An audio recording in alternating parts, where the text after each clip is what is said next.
Почитувани, денес во Ресен се случи немил настан каде околу 150 ученици од општина Ресен, кои што старедното образование го продолжиле во Битола, останаа без превоз, кој впрочем им е загарантиран од Министерството за образование и наука, бидејќи како што знаеме, средното образование е бесплатно и задолжително.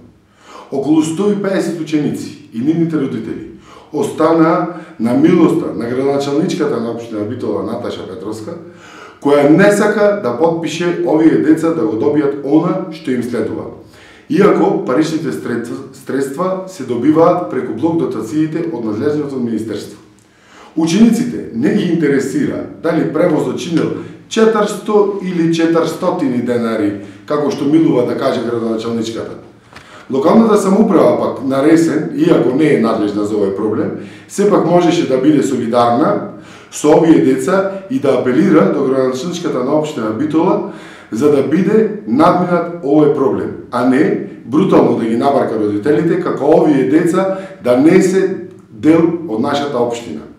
Доколку проблемот не биде решен, родителите се закануваат со по-радикални мерки.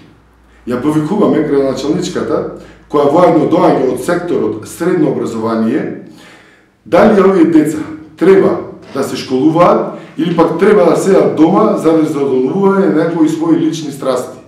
Господа, дали ова се вашите европски вредности?